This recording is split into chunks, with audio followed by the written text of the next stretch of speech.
Sa panahon ngayon, ang kaligayahan ay parang produkto. Nasa billboard, nasa ads, nasa social media.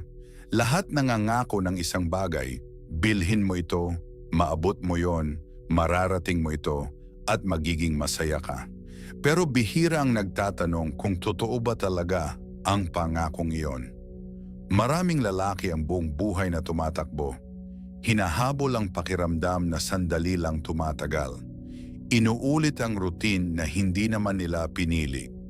At palaging may bagong target na kailangang abutin. Ang sigmang lalaki ay humihinto at nag-iisip. Hindi dahil galit siya sa kaligayahan, kundi dahil napansin niya na habang mas pinipilit itong ibenta, mas maraming tao ang pakiramdam ay walang laman. Ang bagay na kailangang paulit-ulit na i-promote ay kadalasang may itinatagong kulang. Doon niya naunawaan, ang kaligayahang itinuturo ng mundo ay hindi destinasyon. Isa itong distraction.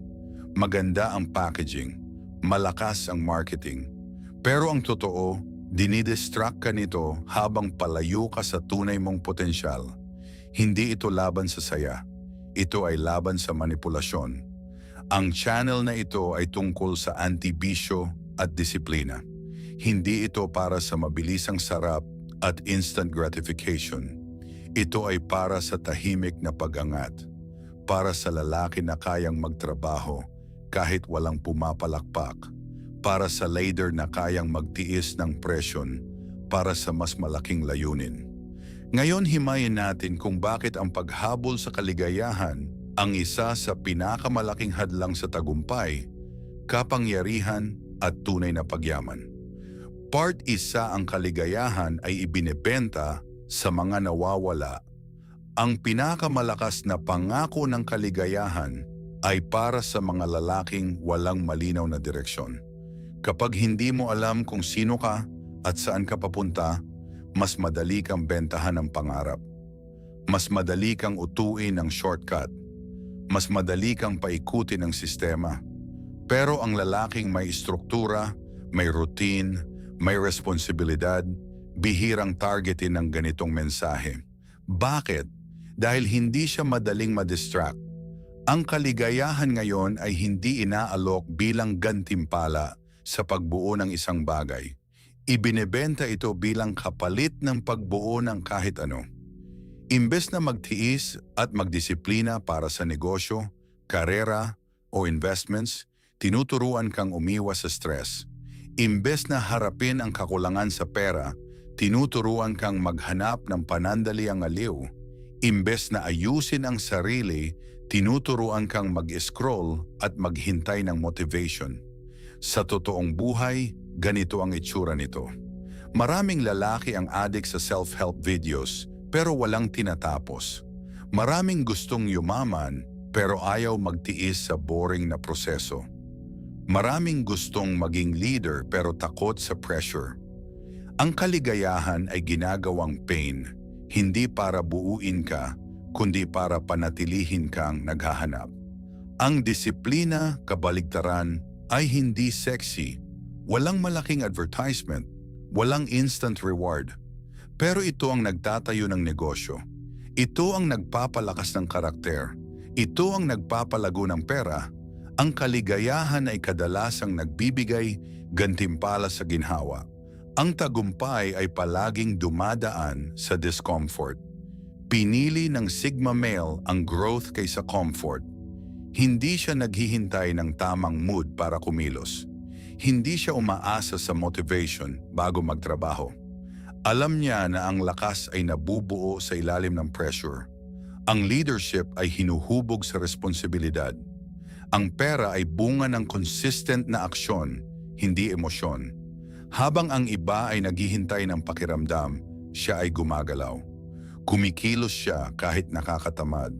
Nagpapakita siya kahit walang pumapansin. Nagpapatuloy siya kahit walang kasiguraduhan. Doon nagsisimula ang tunay na kapangyarihan. Hindi sa paghabol ng kaligayahan, kundi sa pagbuo ng sarili. Part 2, ang kaligayahan ay ginagawang mahina ang lalaki. Ang kultura ng kaligayahan ay may isang tahimik na epekto. Tinuturuan nito ang lalaki na umiwas sa discomfort imbes na harapin ito. Kapag may stress, sinasabing hindi healthy.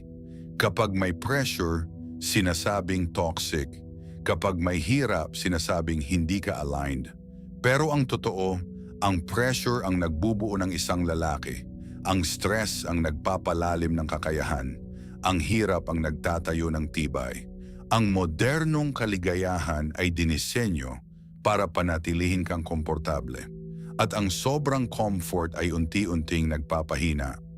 Maraming lalaki ang relaxed na pero walang direksyon. Maraming kontento pero walang progreso. Maraming masaya sa sandali pero walang naitatayong pundasyon.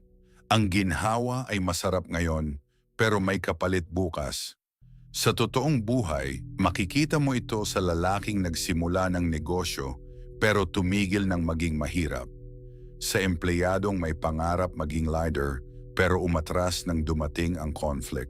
Sa gustong yumaman pero ayaw mag-invest sa skills dahil mas komportable ang entertainment. Tinatawag nila itong balance. Pero kadalasan, ito ay pag-iwas. Ang Sigma male ay iba ang pagtingin. Naiintindihan niya na ang growth ay laging may kasamang discomfort. Ang pera ay hindi lumalaki sa convenience. Ang leadership ay hindi hinuhubog sa katahimikan ng comfort zone. Hindi niya tinatanggihan ang kaligayahan. Tinatanggihan niya ang kasinungalingan na ang ginhawa ang sukatan ng tamang direksyon.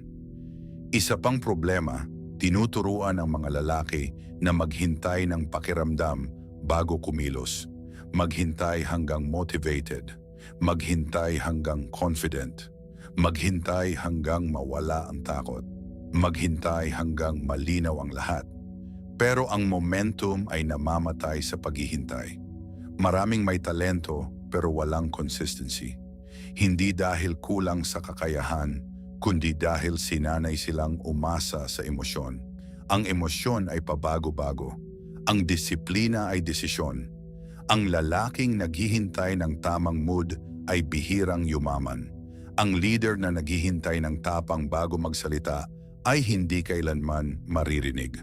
Ang gustong umasenso pero naghihintay ng perfect timing ay mauubusan ng oras. Ang tahimik na Sigma hindi naghihintay. Kumikilos siya kahit walang gana. Nag-aaral siya kahit walang hype. Nag-iipon siya kahit hindi exciting. Nagpapalakas siya kahit walang audience. Sa ganitong paraan, nabubuo ang kapangyarihan. Hindi sa ingay, kundi sa consistency. Habang ang iba ay naghahanap ng pakiramdam, siya ay bumubuo ng sistema. Routine, estruktura, self-control. At kapag ang mundo ay magulo, ang may sistema ang nananatiling matatag. Ang kaligayahan na nakabase sa panlabas na kondisyon ay madaling mawala. Kapag bumaba ang kita, bababa ang confidence. Kapag may nawalang relasyon, guguho ang emosyon. Kapag may nabigong plano, mawawala ang direksyon. Pero ang lalaking Sigma may internal na pundasyon. Hindi siya basta-basta natitinag ng pagbabago. Hindi niya kailangan ng palakpakan para magpatuloy. Hindi niya kailangan ng approval para kumilos. Hindi niya kailangan ng instant reward para manatiling committed. Part 3, ang kaligayahan ay ginagawang distraction ang buhay. May isa pang mas tahimik na epekto ang paghabol sa kaligayahan. Inililihis ka nito sa mahihirap na tanong. Kapag ang focus mo ay kung ano ang nararamdaman mo araw-araw, nakakalimutan mong itanong kung sino ka ba talaga at ano ang itinatayo mo. Ang kultura ngayon ay nagtuturo na bantayan palagi ang emosyon. Kung masaya ka ba? Kung fulfilled ka ba? Kung aligned ka ba?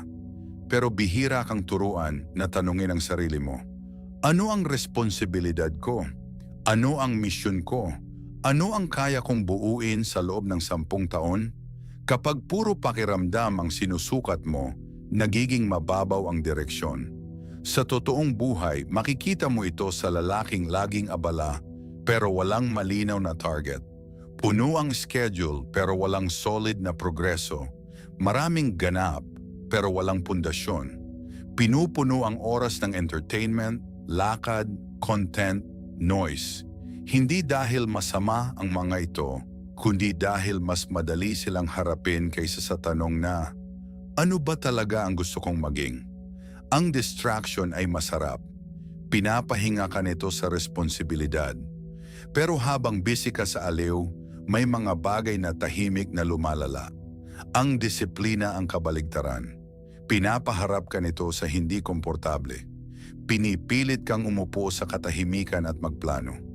Pinipilit kang aminin ang kahinaan at ayusin ito. Ang tunay na lalaki ay hindi takot sa katahimikan. Doon niya nililinaw ang direksyon. Isa pa, ang kaligayahan ngayon ay kadalasang ibinebenta bilang pagtakas. Takasan ang stress, takasan ang pressure, takasan ang conflict, takasan ang tahimik na gabi kung saan lumalabas ang mga tanong na iniiwasan mo. Pero ang problema na tinatakbuhan ay hindi nawawala. Lumalaki lang ito. Sa negosyo, kapag iniwasan mo ang problema sa sistema, lalaki ang lugi. Sa pera, kapag ipinagpaliban mo ang pag-aaral at pag-iipon, lalaki ang agwat. Sa leadership, kapag hindi mo hinarap ang mahirap na usapan, masisira ang tiwala. Ang pagtakbo ay pansamantalang ginhawa. Ang pagharap ay pangmatagalang solusyon. Ang Sigma male, pinipili ang komprontasyon kaysa escape. Kapag may mali sa kita, inaayos niya ang strategy. Kapag may mali sa sarili, inaayos niya ang routine. Kapag may mali sa direksyon, binabago niya ang plano. Hindi siya nagtatago sa likod ng temporary pleasure. Hindi siya nagpapalunod sa bisyo. Anti-bisyo ang paninindigan niya dahil alam niyang ang panandaliang sarap ay madalas kapalit ng pangmatagalang kahinaan. Isa pang problema, ginagawang performance ang buhay. Kapag masaya, kailangan ipakita. Kapag may achievement, kailangan i-post. Kapag may progreso, kailangan may audience. Unti-unting nagiging palabas ang buhay. Ang focus ay hindi na sa tunay na pag-unlad, kundi sa reaksyon ng iba, hindi na sa alignment, kundi sa validation. Pero ang tahimik na pag-angat ang pinakamapanganib sa kompetisyon. Ang lalaking hindi naghahanap ng palakpakan, ang pinakadelikado sa mundo ng negosyo at leadership. Dahil ang progreso niya ay hindi nakadepende sa atensyon, kaya niyang mag-ipon ng walang nakakaalam. Kaya niyang mag-aral ng walang nag-check. Kaya niyang magtayo ng sistema ng walang audience. Disiplinado sa katahimikan kahit walang pumapalakpak. Habang ang iba ay abala sa pagpapakita, siya ay abala sa pagpapalakas. Sa dulo, ang paghabol sa kaligayahan ay nagiging hadlang sa pagbuo ng kahulugan. At ang kahulugan ang tunay na nagbibigay ng lakas. Hindi laging masarap ang responsibility. Hindi laging exciting ang routine. Hindi laging mataas ang energy. Pero ang consistent na action, araw-araw, ang nagtatayo ng kayamanan. Ang matatag na karakter ang bumubuo ng leadership. Ang self-control ang nagdadala ng kapangyarihan. Ang kaligayahan, kapag hinabol, madalas tumatakbo palayo. Pero kapag ang focus mo ay pagbuo ng sarili, ito ay kusang sumusunod.